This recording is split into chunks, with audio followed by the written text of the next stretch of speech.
So let's start by standing. I don't want to lull you into a false sense of security that you're going to be all resty. We're going to stand up first of all. So standing in the middle of your mat would be ideal.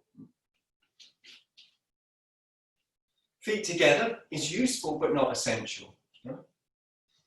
But if they're not together, they should be level, which you'll need to do a visual check. Level meaning one isn't further forwards than the other, or further back, or one turning out, one turning in. Arms by your sides. Don't try and do too much. I'm probably right in saying that most of us get highly caught up in being the doer. The person who does yoga, the person who is somebody's parent or friend or employer or employee or a citizen or a member of a certain group.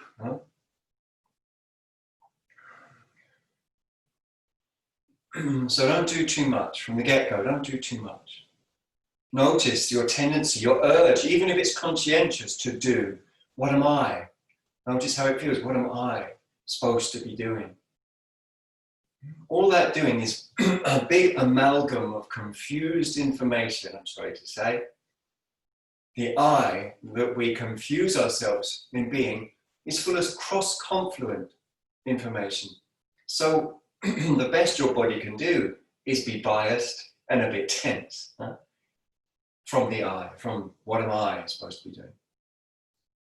So instead, feel into it. Use your feet, move your feet, and feel into it. Those of us just joining, welcome.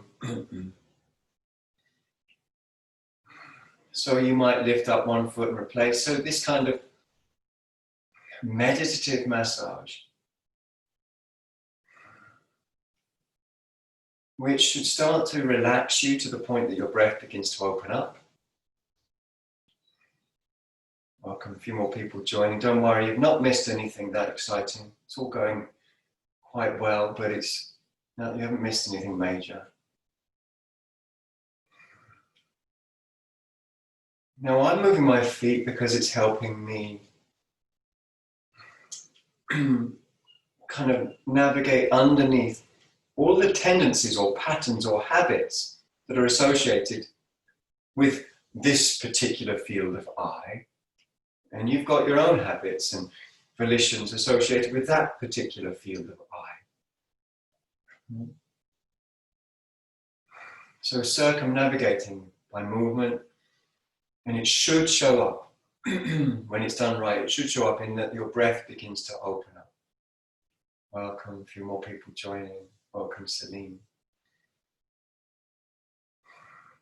Now your chest muscles, your pectoralis, is amongst all the other parts of the body, one of the places that this doing and becoming and grasping shows up. And remember, it shows up as bias and cross-confluent information. Because if you haven't noticed yet, the I that you are has lots of contradictions, or the I that you think you are. You're both confident and shy. You're both positive and negative. You think you're a good person and you think you're a bad person.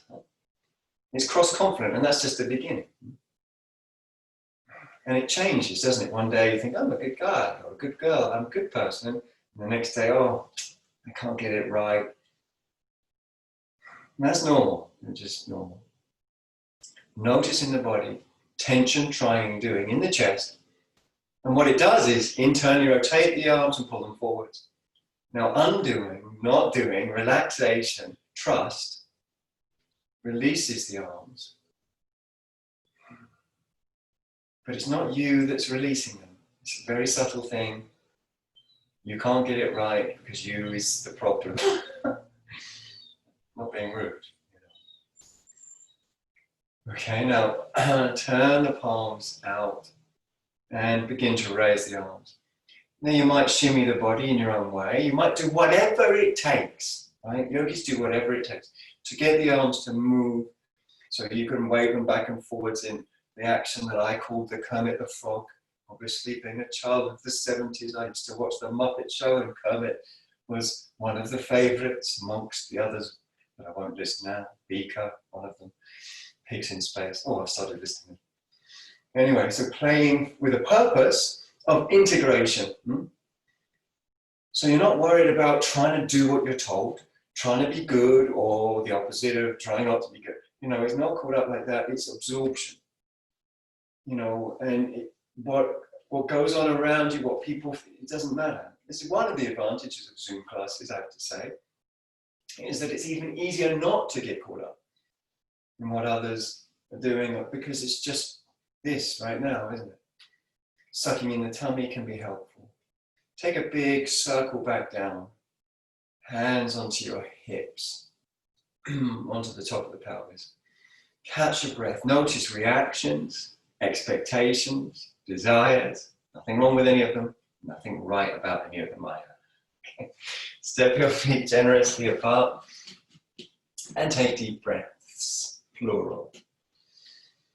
How about that? I'm going to repeat that last instruction. Take deep breaths, plural, right? In case you missed the S that I added on the end. Deep breaths. Right? Or another way of putting it more accurately is allow deep breaths. And while you're allowing deep breaths, intuition, physical intuition, is going to arise. It arises. So we sometimes use the word Shakti to describe this. It's a Sanskrit word that means power. Or Pratibha, which is the inner light, the light that you find when you turn inwardly, as it were. So you might find you're doing things like the pelvis might be moving. It's not that you contrive that necessarily, it's just that it's part of the way in which you feel into the body and the way in which you serve the liberation of your breath. Now we're going to turn the left toes in, and we're going to turn on the ball exclusively of the right foot until the heel lines up with the arch. The right heel lines up with the left arch, and then you land on the heel and finish off that last little bit of the turn on the heel. Right? That should just make it right for you. I hope you can see that I've got a generous stride along the mat. I'm not particularly tall. Well, I don't like to talk too much about that. I'm not particularly tall, and so this mat is a regular size mat, right? And I'm occupying quite a lot of it. Stretch your lead arm, suck in the tummy. Inhale, exhale, come down. Breathe deep. Right? Raising your top arm, but you don't have to. There are alternatives, such as keeping your hand on your hip, or bringing the arm around and holding your inner thigh, which is something I quite like to do sometimes. Right, so those are the alternatives. Breathe through your nose. Now, I hope it's emphasized enough. I don't know, I don't get out much, but we should be emphasizing enjoyment in yoga. It's really, really normal, natural, and right. But you should be looking to enjoy your practice now. And enjoyment and absorption, they go together. Certain kind of enjoyment and absorption. Because you get this sort of flow experience when subject and object start to merge. And it's intimate, it's like dancing, it's like singing, it's like painting, it's like hugging. Inhale, come on up. Come on up. Well done, everyone. Hands to hips, feet face forwards. Take some deep breaths. Line up your toes so that they're equidistant from the front of the mat. And enjoy taking deep breaths. Let it happen. This is like coming out of the box. Yoga is not like, you don't go into a sort of yoga box. You come out of all boxes. The edges soften. Back toes turn in. Front foot and leg turns out. You know what to do on the ball of the foot first. Until the heel lines up with the arch. Boom. You finish off the turn on the heel. Boom, by the way, is also the seed syllable for Shiva. It's just incidentally. Stretch your arms out. And Shiva is a god on one hand and the other a metaphor for pure consciousness. Raise your lead arm, suck in that tummy, find the pelvic floor, enjoy. So it should be super sensual enjoyment. Inhale, exhale. Come down.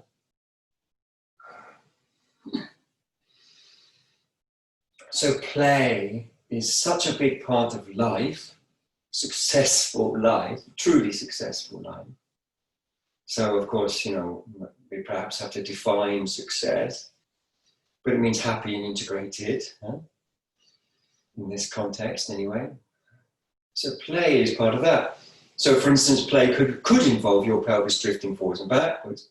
It's purposeful play. It's purposed for the purpose of absorption. Right? We could call it conversational movement, conversational. And it should always show up with signs. This is the Vajrasati Yoga, a threefold paradigm of Lila Artha Lakshana. Play, purpose, signs. There should be signs that you're moving. And principally the breath, opening up is your principal sign. A sense of disappearing and reappearing in this absorption like a dance. There's another sign. Inhale, come on up. Hands to the hips, feet face forwards. Catch a deep breath or two. Now we're going to keep taking deep breaths, or allowing deep breaths, to phrase it more correctly, as we bring our right foot forward. So bring your right foot forward towards the front of your mat, checking that the instep of the foot is parallel to the front of your mat. And then you take the left foot back towards the back of your mat. Now that's made a bigger space, a bigger opening, space and opening between the front hips. Appreciate that by placing your hands on your front hips, covering the anterior superior iliac spine. That's the snazzy word for those bony prominences on the front of your pelvis. Huh?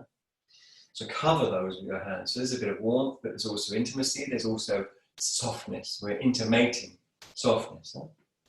Now we're going to bend and then re-extend the front knee several times. Perhaps 2 steps forwards, 1 step back. Right? So perhaps going a little further forwards each time. The stretch should come from the inner groin, so the leg can do a sort of circular action. But you're a yogi, right? So you're looking at disappearing and reappearing, as it were, in this profoundly intimate, supersensual, sort of bubbling up from the core center.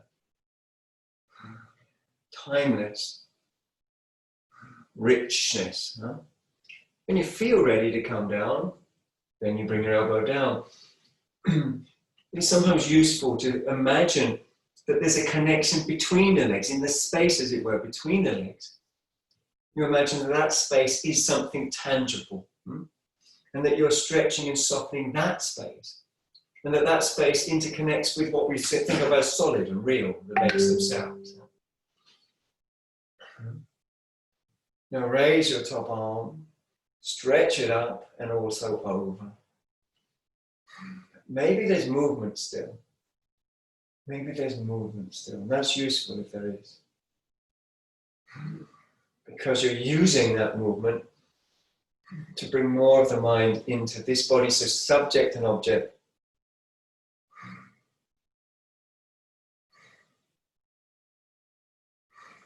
Melting. Okay? Arm down, push into the leg. Use your inhalation. Feel the pelvic floor. It's an important area to be aware of. And then turning the feet. And when you're ready, one back, one forwards. Check the alignment by looking. So we do want the instep of the foot to be parallel to the front of the mat. And the back toes, we don't want to turn them out. It's Mudita Pajva Konasana. Pajva meaning side, Kona meaning angle. The asana bit shouldn't really be there because it means seat. But that's a historical thing. We won't talk about that now. Hands over your hips, right? The anterior superior iliac spine. Perhaps, I don't know, if you're, some people have got cold hands and some people have got warm hands. If you're a warm-handed person, you might be able to feel that warmth penetrating into the hips, which is good. If you're a cold-handed person, maybe the coolness is calming. Huh? Bend and extend your knee, front knee, several times. And imagine there's tissue between the legs, huh? That's part of the leg tissue. That you soften that. You soften that in-between space. So that every time you extend your knee and follow this almost semicircular action with the knee, you're also imagining a release between the legs. Huh? When it feels right to do so, you come down. Might not be yet, but whenever it is. Palm up on the bottom hand, stretch up, look up, and in some cases stretch over. Just as with Trikonasana, you can have the hand on the hip. You can even have the arm reaching around for the inside of the leg, but don't let that negate your meditative awareness of subtle movements of the tissue, because we want every single fiber to be doing the same thing. Huh? Every sort of nerve cell, every brain cell, every skin cell.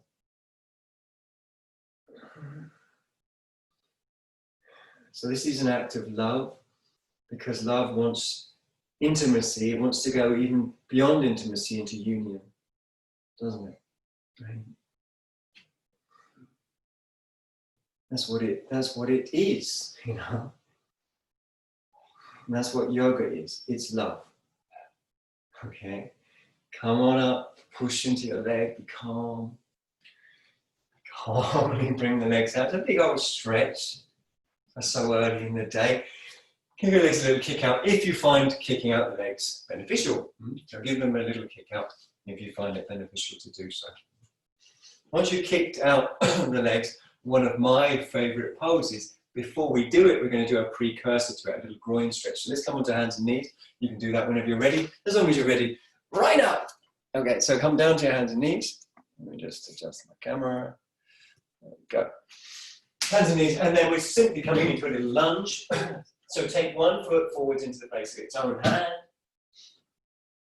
Breathe through your nose. With tucked under back toes, lift your back knee and stretch back. You can play with the stretch in a variety of ways, including straightening up the front leg, bending the front leg, bending the knee of the back leg, internally, externally rotating, and so on.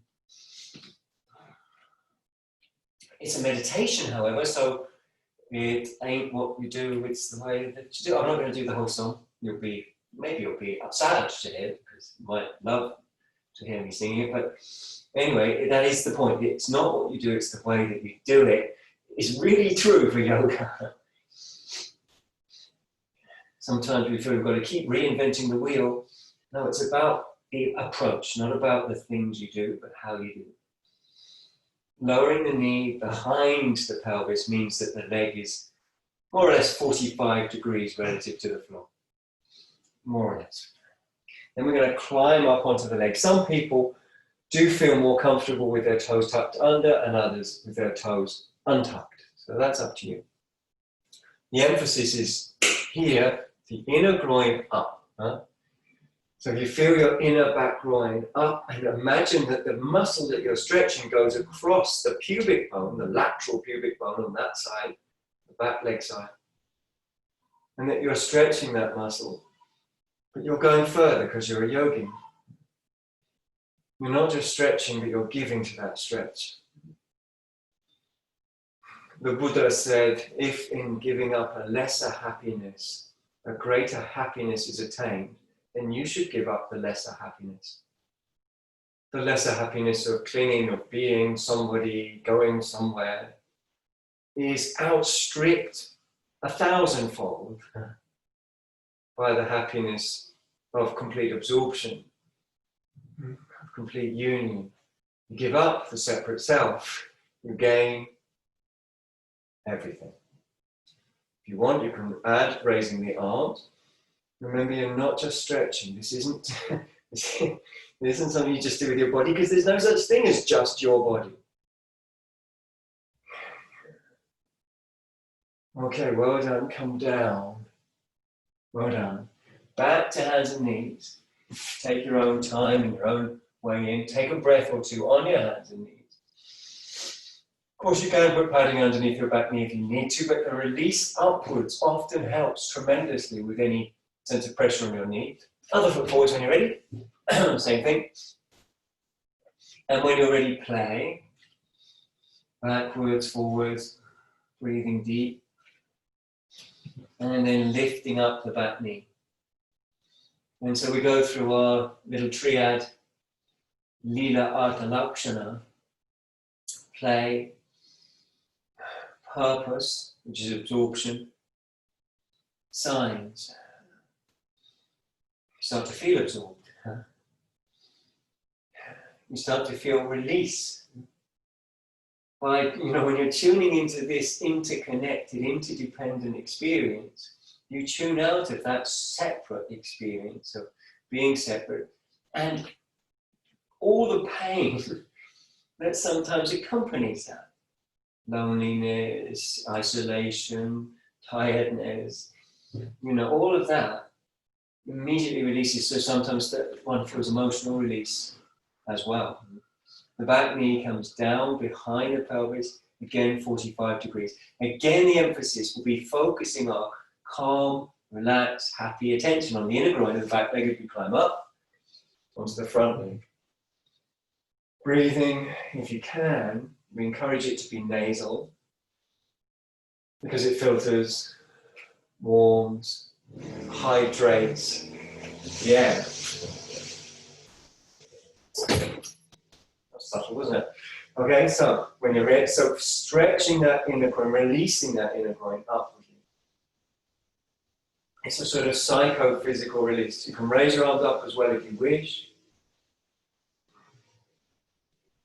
Jaw is soft, lower back is long.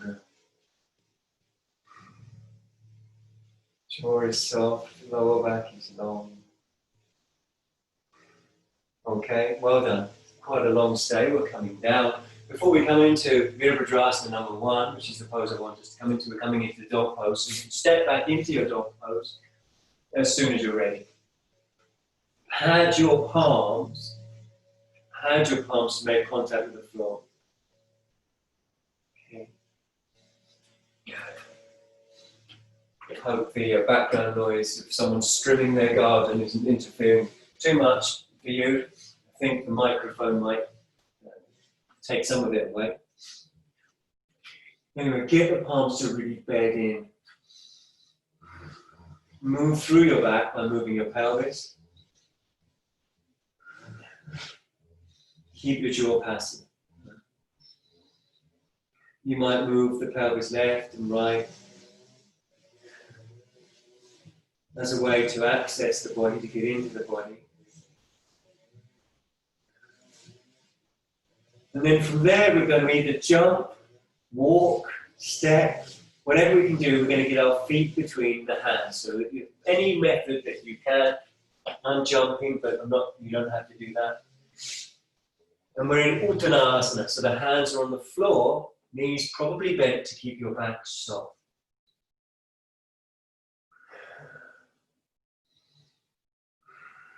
Keep the jaw soft. The knees don't have to be bent, maybe you've got long arms, right?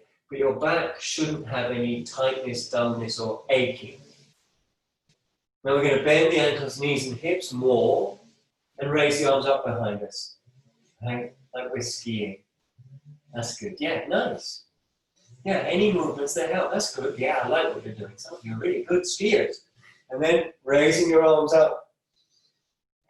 The hands can be repositioned. They could be on your shoulder blades. One can be forwards, one can be back. It's about losing yourself, as is all beautiful activity in life. It's about losing yourself. Coming up when you're ready to standing. Big wide circle, hands to the heart. Take deep breaths. Take deep breaths. Jaw soft, eyes soft, brain soft. Release your hands, place your hands on your hips and step generously. Breathing through your nose.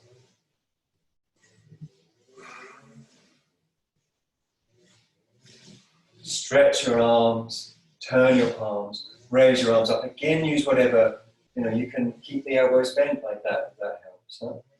Or you can move your head and neck and play with the arms. But the point is, don't think about it, because you don't have the knowledge. Nobody has the knowledge. As a sort of something you can recall and then do. You have the knowledge in the present by giving to the present. So knowledge is like what it is to a surfer. A surfer doesn't store up memories of yesterday's waves and apply them to today's. Every time you go out surfing, you let go, you surrender, you give to the little subtle changes of the moment. Now turn your back toes in, it doesn't matter which way you go, front foot and leg out, and turn your whole body round. Whole body. Walk your front foot further across the width of your mat, lift your back heel, externally rotate it, and then bring it down again. Light tone in the tummy, find the pelvic floor. Breathing through your nose, finding the pelvic floor. So that's, repeat that instruction, finding the pelvic floor. Everyone has a pelvic floor, of course. Now when you're ready, inhale, raise the arms. Exhale, bend your knee, the front knee.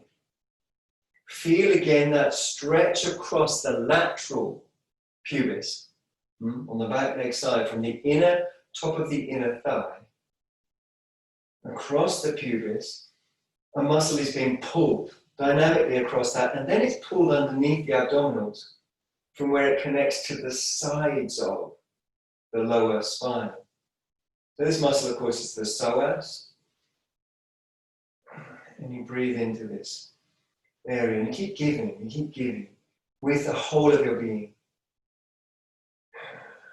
You keep saying, yes, this is the yogin's way. If you wonder why so many yogins say Om all the time, Om means yes in Sanskrit. That's how you translate it directly into an English word. Yes. Inhale, come on up. With the pelvic floor in your awareness, bring your arms down. Take deep breaths. Level your feet. Take more deep breaths. Eyes soft, jaw soft, brain soft. No doing at all, right? You've got to let go of the person doing. Don't try and beat the body. Don't try and win. Don't try and understand the body. Don't think you know anything. The yogin only knows by not knowing. Only knows by not knowing. Okay, so this should be unmani, beyond the mind. Stretch, turn, lift. No dialogue, no talking. Breathing easy. Find the pelvic floor. Okay.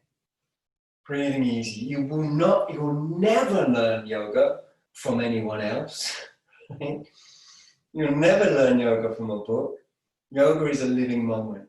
You can know it now. Back toes turn in, front foot and leg turns out. Walk the front foot further across the width of the mat. Lift your back heel up. Externally rotate it and descend it.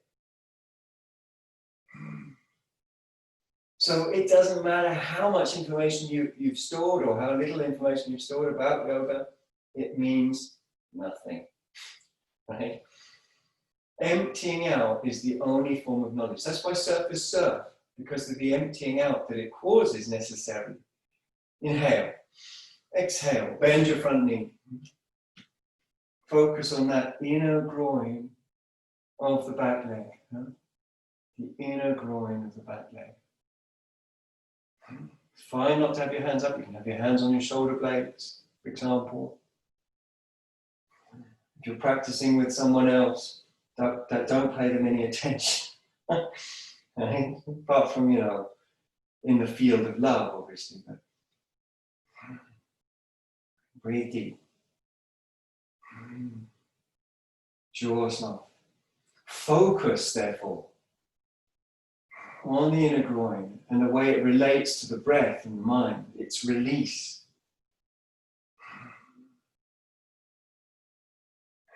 Is necessarily a release of everything, all history. Okay, inhale, come up. Well done. Big circle with the arms. Hands on the hips. Well done, everyone. Hands on the hips. Take deep breaths, plural. Take deep breaths. Hands on the hips. You can move your pelvis left and right and so on if you need to. Hands on the hips. Breathing deep. So breathing deep. How about, you know, if you don't grok or comprehend about the breath, then yoga will never make sense, right? And that has to be today, because I'll tell you why. I'll read you the part of the Bhadekaratta Sutta later, and then you'll know why it has to be today. We're going to forward fold, so get ready for that. Turn your toes in a little bit. If you're directly in front of someone, like willingly out, try not to headbutt each other, although if you're married as they are, you could kiss if you want. Inhale, lift from the groins. Exhale, fold. Hinge from the hip joints. Fold over the top of the front thighs. The thighs kind of rise up and you come to fingertips. Right, so did you notice the way I described the thighs? I said, the thighs kind of rise up. I didn't say pull your thighs up. I didn't say lock your thighs. I said the thighs kind of rise up. Now that's meditative. It's breath-centered. Right? If you lose track of giving a liberative experience to your breath, then none of this works.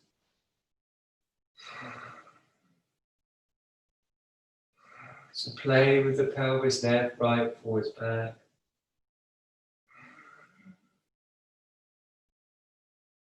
Notice the effect on the breath.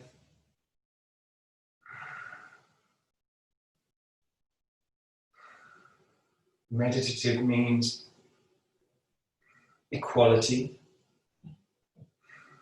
So notice if there's inequality in the body, such as a build-up of excessive sensation on the outer ankle and a sort of dullness on the inner, that would be unequal.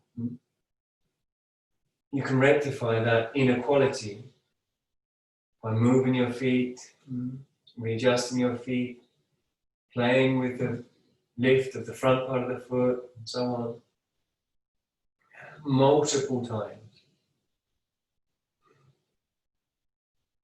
We're not coming lower than this position right now, although I know some of you are very comfortable to do so. Because this is a position in and of itself. It's called Prasvika Padottanasana Ekam, the parallel to the floor position.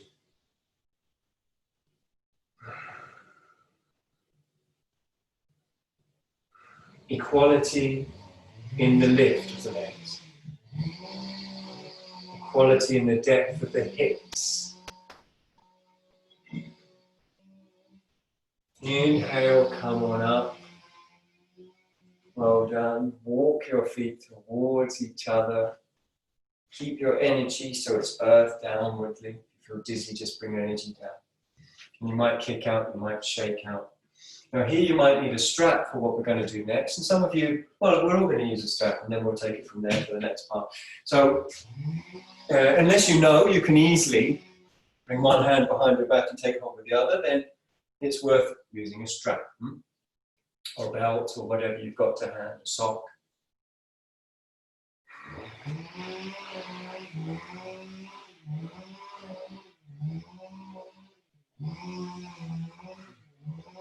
Breathing through the nose. Again, apologies for the strimming next door but one. Very loud strimmer here, but hopefully you're not picking it up much at home. If you are, presumably they'll stop at some point. Here we're focusing on the depression of the shoulder. So the lower arm shoulder, you focus on it. You focus on it with your breath. You focus on it with a sense of commitment and willingness to shift the balance, a willingness to shift the balance.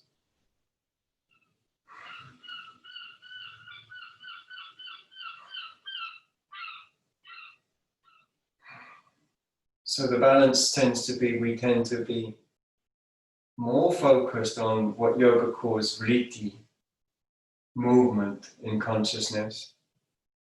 What moves consciousness, like a thought or an external event, or the story of our lives, which is a thought. And we tend to be less focused on the center, the heart. Through play, here and now, moving your legs, for example, breathing freely and being willing to give. What you're giving is your story. And what you're gaining is intimacy with the goddess, one way of putting it. And the goddess is the interdependent whole that everything is part of. Every sensation that you tend to notice is part of a whole. Okay, release your arms. Take your time. Catch a breath between sides. Jaw soft, eyes soft. Nice. And in a natural movement. What's lovely about yoga is you don't have to think about it. It just happens. Like hugging, you don't have to think about that. Or dancing, you don't have to think about that. No, the things you don't have to think about are where this internal intelligence comes from. When you're ready, the other side. You can loosen your arm in any way that helps. Pumping it, turning it. And when you're ready, up comes the other arm off the back, and you take hold.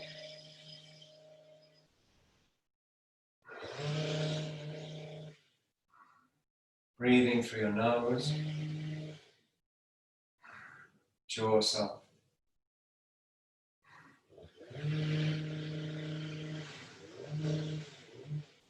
Breathing through your nose, jaw soft. And again, focus on the bottom shoulder.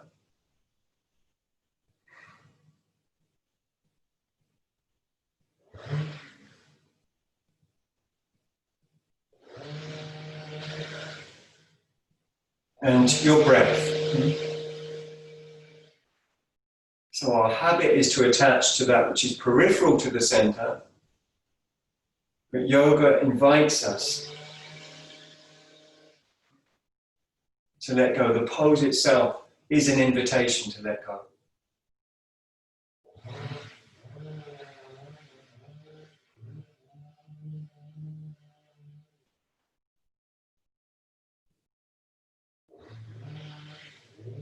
So use your breath to accept that invitation and movement as well.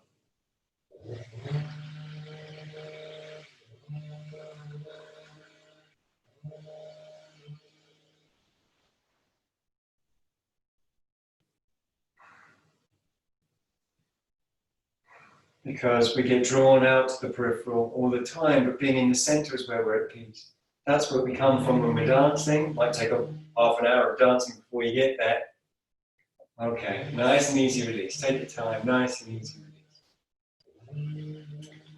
Now we've got choices for what we're going to do next. And the choices are, hold your elbows, voila. Bring your hands to Paschima Namaskara, voila.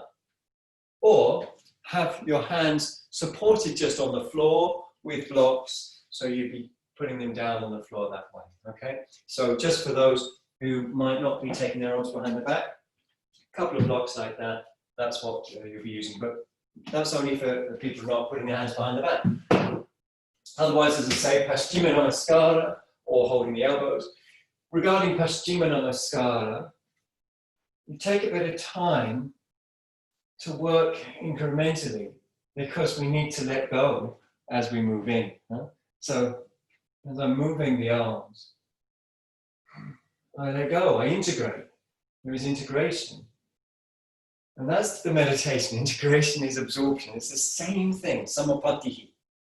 Integration is absorption. It's the same thing. Then we're going to step the feet apart, whether your hands behind you or not. Whichever, if you're using blocks, whichever side you place the blocks is the side we're going to turn towards. If you're not, just turn either way. Back toes in, front foot and front leg out. Walk your front foot across the width of your mat so that you can square up. Lift the back heel, externally rotate it and land it. And breathe deep and honest. Light tone in the tummy. Light tone in the tummy. So light tone means in and up. means in and up. Eyes should be soft.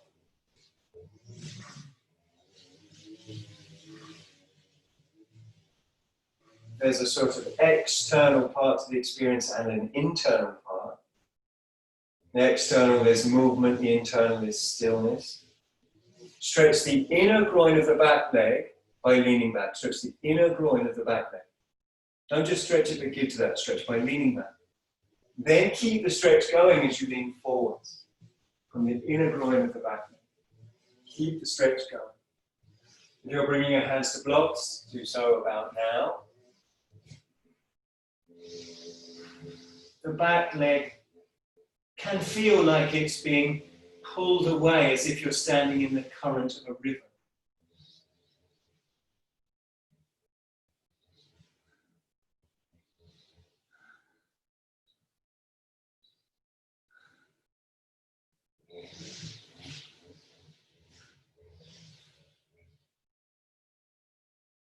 Use your breath to integrate.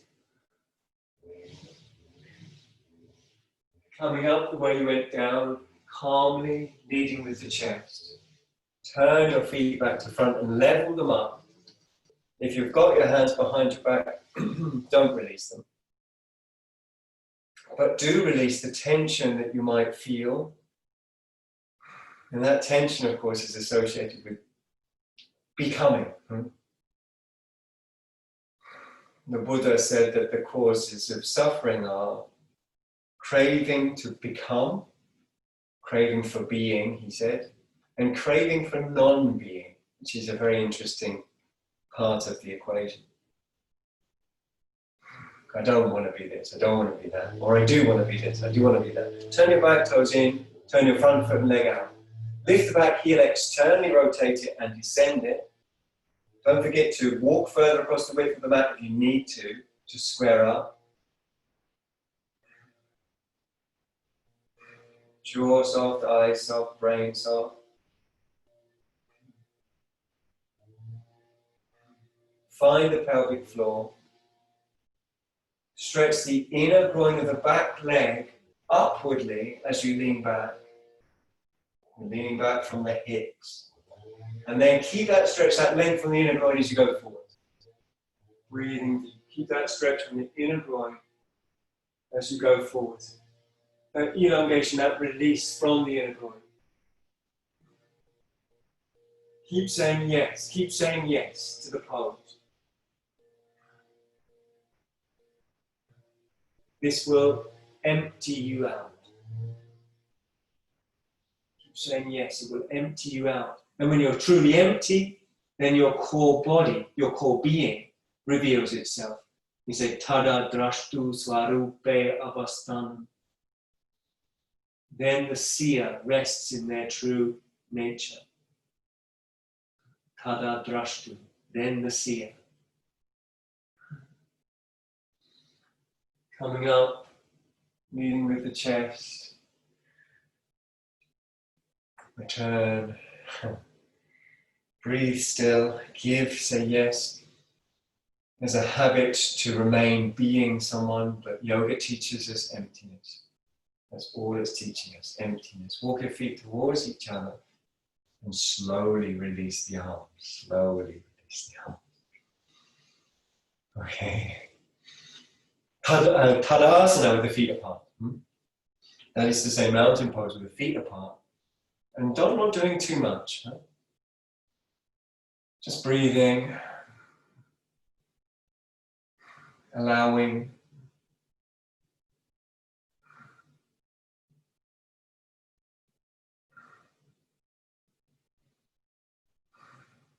Perhaps the pelvis drifts forwards and backwards.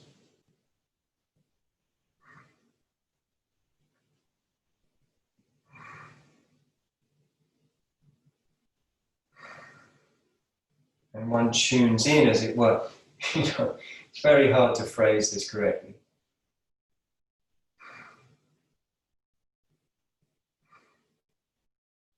Imagine a hug, imagine a kiss. Imagine laying in grass with the warm sun on your face, the autumn sun. Imagine giving yourself to dance. Imagine a beautiful aroma like the smell of a rose or a jasmine. Or the sip of coffee. If you like coffee, first sniff and sip of coffee. What is that experience? What does that experience have in common? Laying in the sun, sniffing a rose.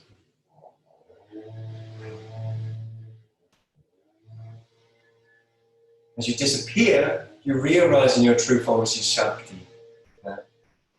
Goddess worshipping or worshipping of consciousness is always said to be the goddess worshipping the goddess. Okay, just shimmy out a little more. We're going to come into Adho Mukha Svanasana. This time, however, with our hands together like that. Okay? So as soon as you're ready, that's it. So we're coming into Adho Mukha Svanasana, down face dog. Adho Mukha Svanasana. Okay, I'll repeat the pronunciation because it's very easy to mispronounce it. Adho Mukha Svanasana.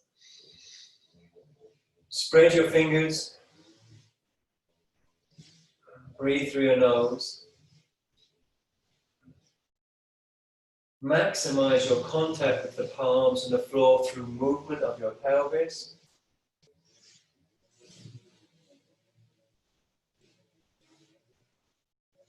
As the pelvis goes left and right, the weight changes on your hands. And you use those changes to deepen your meditation. When you're ready, lift up your bum with your feet very wide apart, generously apart.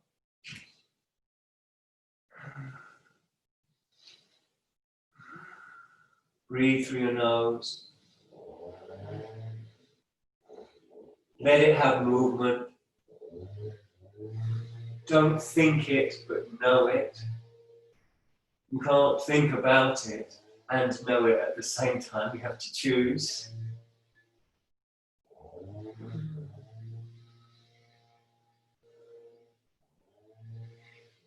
So playing with the pelvis, playing with the posture, using that play, remember, Lila Artha Lakshana means play, purpose, signs. And the purpose is absorption. Okay, release slowly. If you feel like you want to take the hands out of that position to help lower yourself down, that's fine. Back to hands and knees. Wag your tail a little more. And bring, let's say for the sake of argument, the right knee forwards. Place it behind the right wrist. Move the foot diagonally across the body and stretch back the other leg.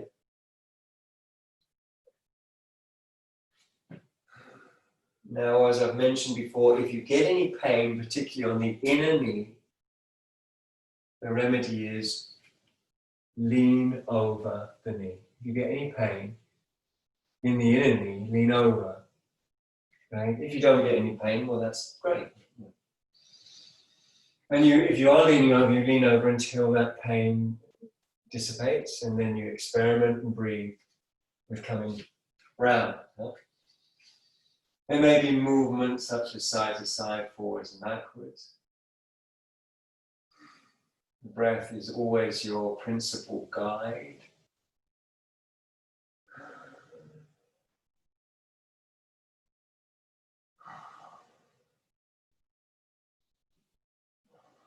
I am up on my hands with my arms straight, but you could be lower on your forearms.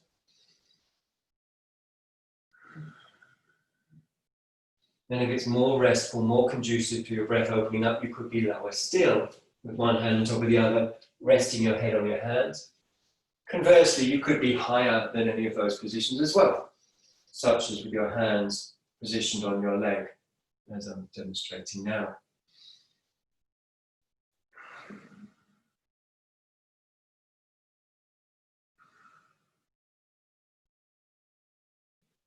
Soft eyes, nasal breathing.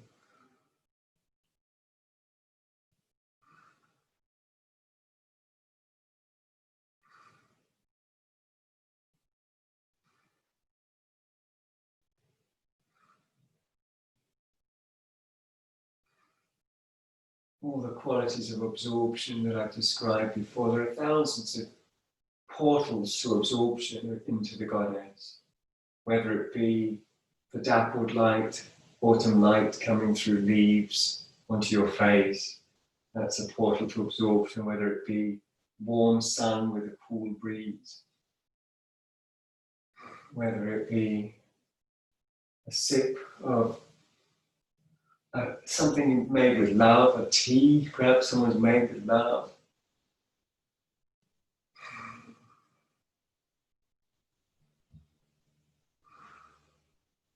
Well done, everyone. If you are up, come forwards a little bit to come out, or if you're down, come up to come out, tuck your back toes under. Bring the back knee forwards a little as you come out, back to hands and knees. Catch your breath, wag your tail. Keep the jaw soft. When you're ready, you know what to do, right? The other knee to the back of the other wrist. The foot moves diagonally across the body. And you stretch back your back leg. Obviously the same applies here. If there's any tightness in your medial meniscus, the inner knee, lean towards that leg. If there's discomfort in the knee, one leg, you lean towards it. This is just to do with fulcrums. It's a very basic sort of engineering problem that we can rectify easily like that. And then again, you can be lower or higher. You can start on your hands and go lower to the elbows and forearms, or lower even to the head, or you can go all the way to the other pole so that you're really lifted up high.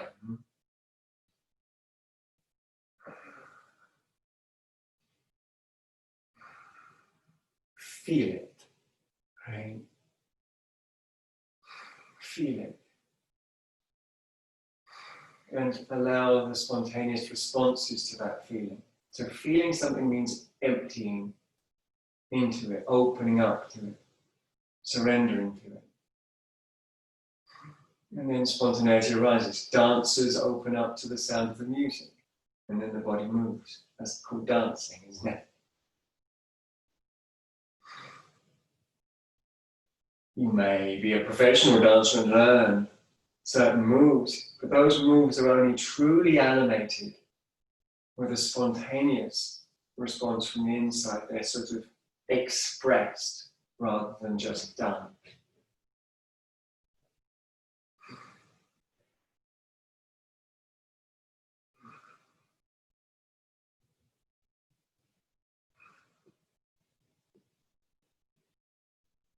So check the breath.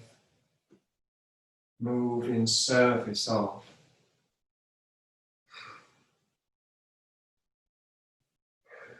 And understand, as you do already, I know, that emptiness has infinitely more wisdom than content ever can.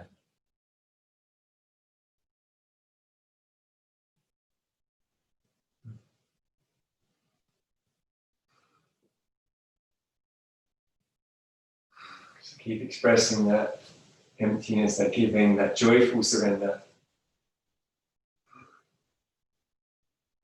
Okay. If you're up, come down a little. If you're down, come up a little. Tuck under your back toes. Come back to hands and knees. Again, a little wag of the tail. Now we're going to advance the knees forwards towards the wrists. And we're going to turn both hands the other way around so that the fingers face towards the knees. Feel it, right? So if you say, for instance, the sentence, I really feel you. People say that to other people, don't they? I really feel you. You know, I feel what you're feeling. It's like you kind of are the other, because on the level of consciousness, there's nothing that's excluded. That's why the Buddha says, nothing in all the world is kept apart or left aside from the heart emitting loving kindness. What is loving kindness? Consciousness. Why? Because it allows. Why is that wisdom? Because it's blind to nothing. It has no preference for things to be this way rather than that way. And so it can respond completely appropriately because nothing is missed. Everything arises clearly, fully, totally in consciousness. Now you're going to take your knees back a little bit further and breathe around the circumference of your wrists.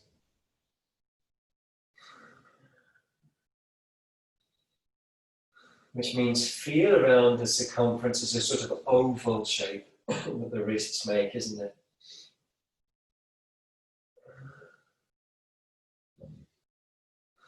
Breathe around the circumference.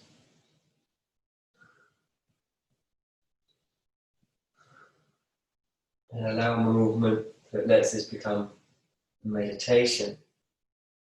Subtle movement that lets this become a meditation. Surrender, as it were, to this higher power, which is consciousness itself. It has three powers, principally. Kriya, Shakti, the power to act. Jnana, Shakti, the power to know. Icha, Shakti, the power to desire, to want. So consciousness never just does nothing. Okay, knees forwards again. Here comes the peel, as I call it, as you peel your hands, slow and relaxed, up. Okay, now they may be like, oh my hands, oh my God. We're in a high heel kneeling position. We're going to rest one hand on top of the other. High heel kneeling position is not comfortable for everyone. I appreciate that and won't be here long. But long enough to stretch the plantar fascia. Long enough to take some deep breaths.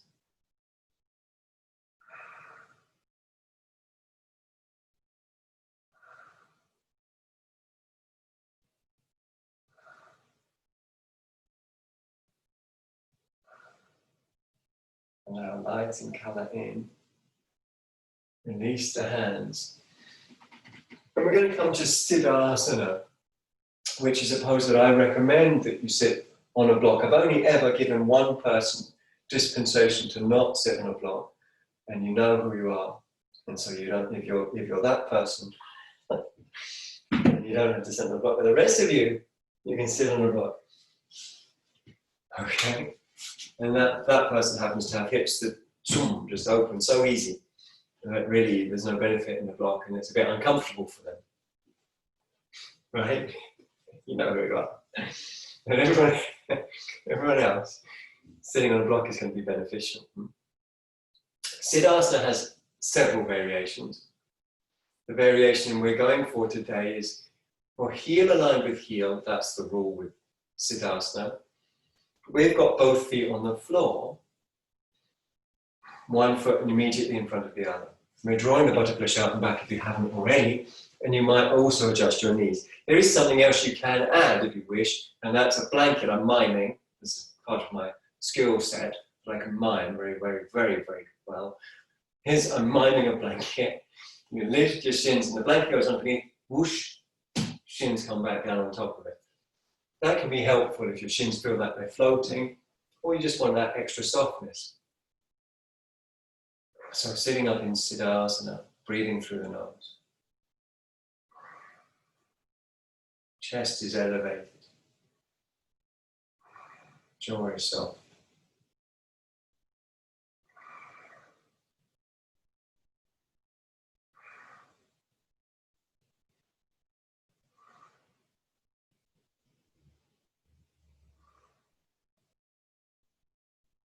The more you give, the more that giving causes emptying.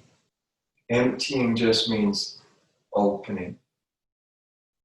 So in Zen they describe the right mind, the yogic mind, as the blue sky mind. There are no edges to it. If you look up into the blue sky, and of course this is a practice from the Vijnana Bhairava Tantra. And then when you look up into the blue sky, as long as you're not you know, you position yourself so you're laying on your back usually, and you look straight up into it so you can't see the horizon, you can only see the blue sky, then there are no edges.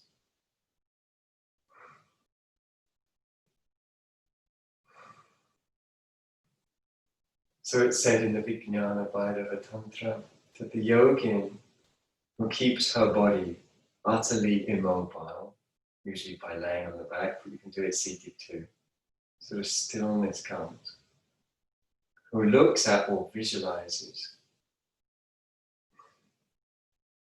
the blue sky is immediately unified with the ground of existence, consciousness itself. It's a very powerful, simple practice.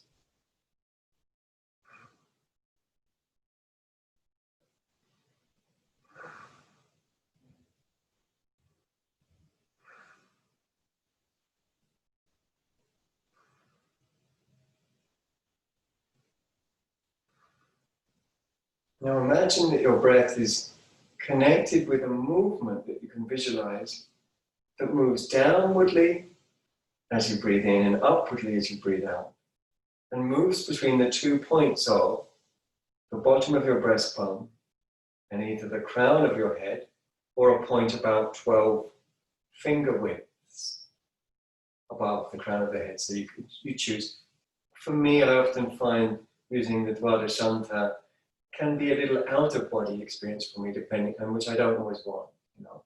But it might not be like that for you. So you either orientate between 12 finger widths above, Dvadashanta, or the crown of the head. And the bottom, the terminus point of the bottom is the bottom of the breastbone. So when you breathe in, and when you breathe out, you're imagining the breath is moving between those 2 points.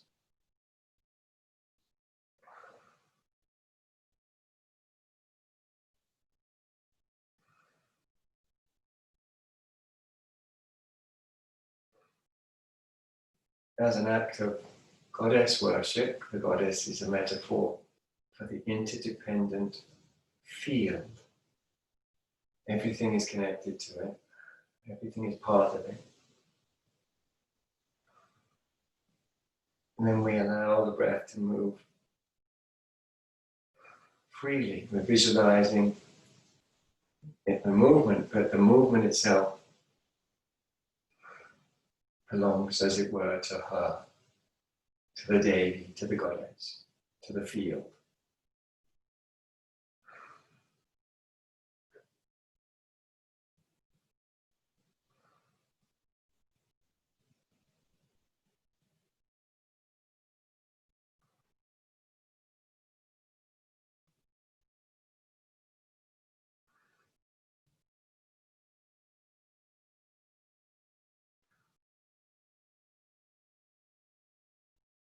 Add a third element to your practice. Actually, the fourth element. We've got 4 elements. We've got the breath. We've got concentration. We've got visualization. And now the fourth element is mantra. As you breathe in, as the movement goes down with the in-breath, imagine it correlating to part of the one word in Sanskrit, bud, ho. So bud on the way down, ho on the way out. Bud, ho. If you prefer, you can replace it with the English word that means the same thing, awake. Awake. Up to you, bud, ho, or awake. Broken into 2 parts, correlating to the inhale for the first part, the exhale for the second. And that movement between the upper point and the lower point.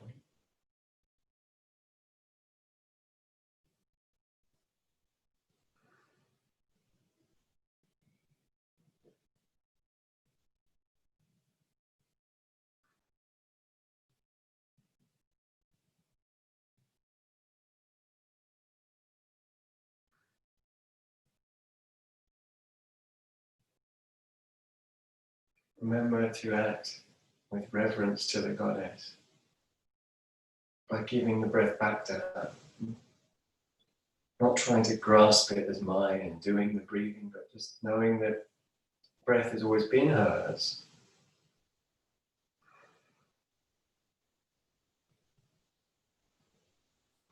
and it still is hers. So in yoga we practice asteya, not taking what isn't ours.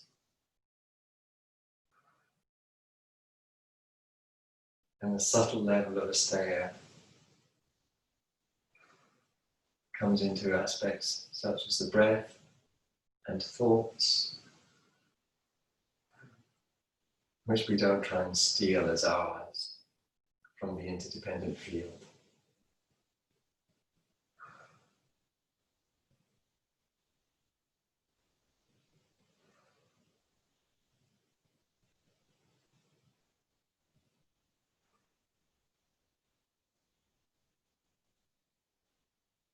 Last few rounds, breath moving from the high point to the low point with the inhale, from the low point to the high point with the exhale. Correlating the movements with the mantra Buddho, or awake if you prefer.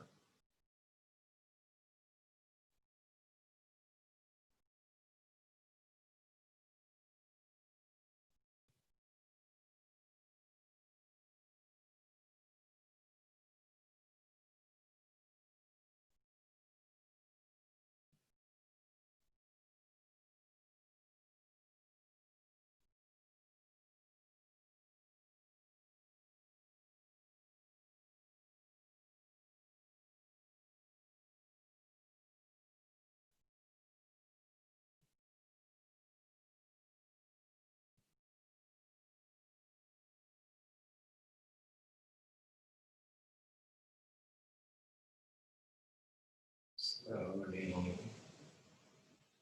opening your eyes.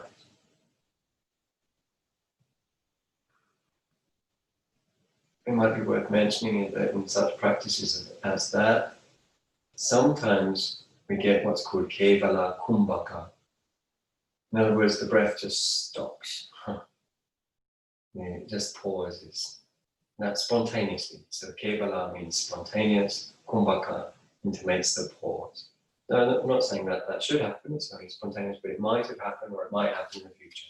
Okay, coming out of posture you're in, we're going to lay on the back with bent legs, soles of the feet on the floor. Lay on the back with bent legs, soles of the feet on the floor. Okay, great, perfect. Have your legs bent, some support for the head. We will be coming into Shavasana, I've just realized. I was going to do something else, but before we do, we're going to give the legs a little hug lift. So we're going to wrap the arms around the legs. We're going to move this way and that.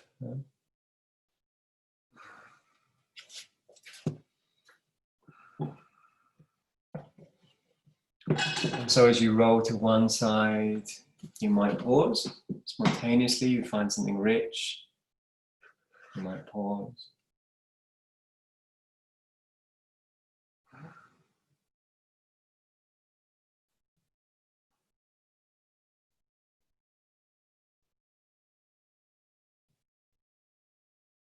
You might pause in the middle. Whatever works. And when you feel you've had enough of those sort of stretches and you're ready to extend the legs, then of course you can and should. Don't forget to be warm. So if you've got a blanket and want to put it on, roll onto your side to get it and put that on.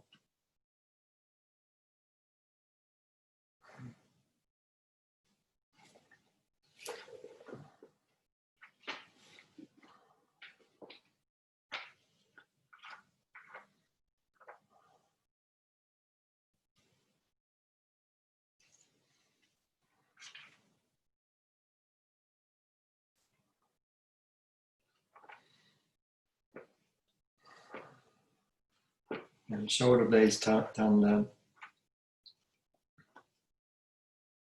chest open.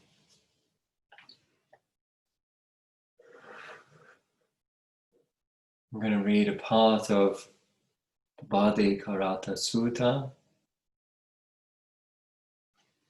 which I read the other day in class, and some of you enjoyed.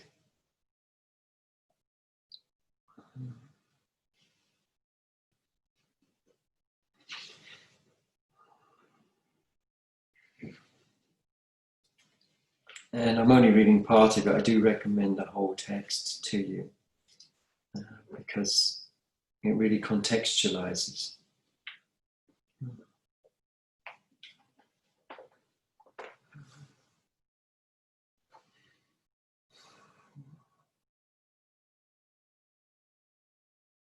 Giving the weight of the whole body, let the whole body become immobile, as it were, the legs, the arms, the head. This is again our act of bhakti.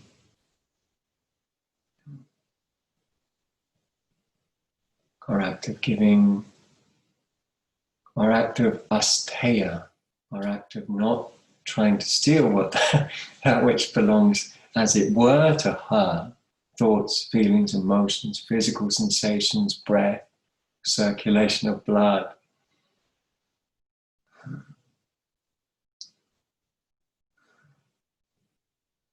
Even our desires, they belong to her. In other words, the interdependent field. So you give them back. You start by giving weight, that belongs to her. You follow that up by giving breath. These are the things we have that we can give.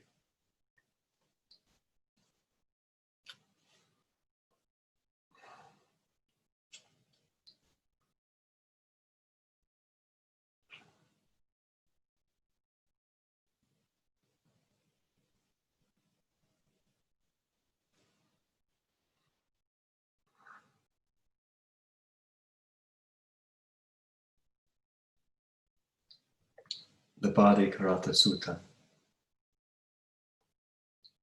Let not a person revive the past, or on the future build her hopes. For the past has been left behind, and the future has not been reached. Instead, with insight, let her see each presently arisen state. Let her know that and be sure of it, invincibly, unshakably. Today the effort must be made. Tomorrow death may come. Who knows? No bargain with mortality can keep him and his hordes away. But one who dwells thus ardently, relentlessly, by day and by night, it is she, the peaceful sage has said, who has one fortunate attachment.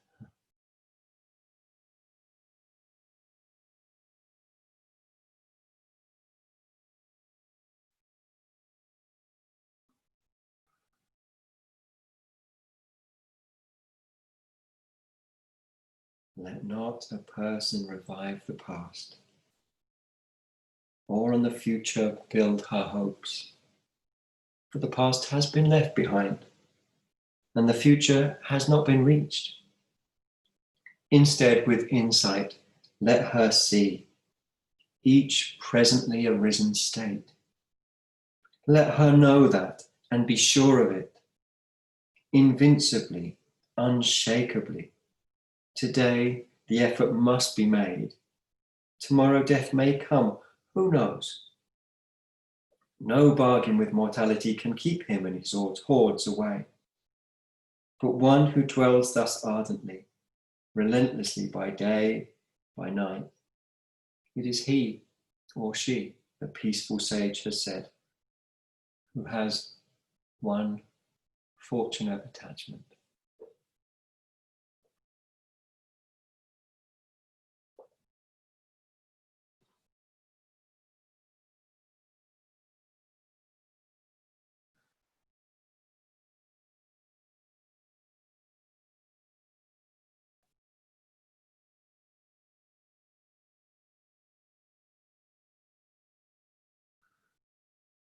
Allow a little toe wiggling, finger wiggling, stretches, movements, and bending your legs, tucking under the buttocks. Let the lower back rest completely with a deep breath. Experience that for at least one deep breath. Let the lower back release completely, maybe more than one.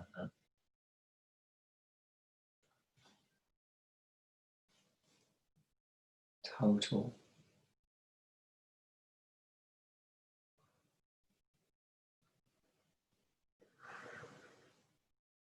When ready, you can roll onto your left side.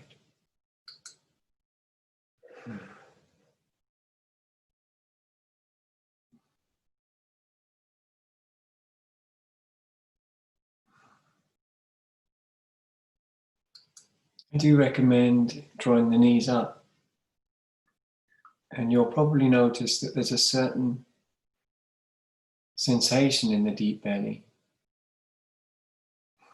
a sort of quietude that when you pay attention to it, it has the same restorative qualities as deep sleep.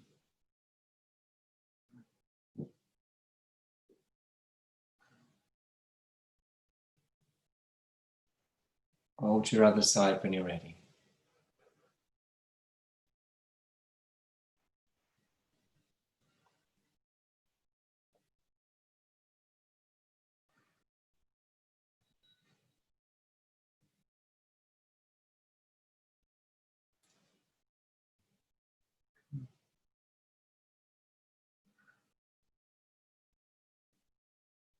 Bringing yourself up from the side in your own time.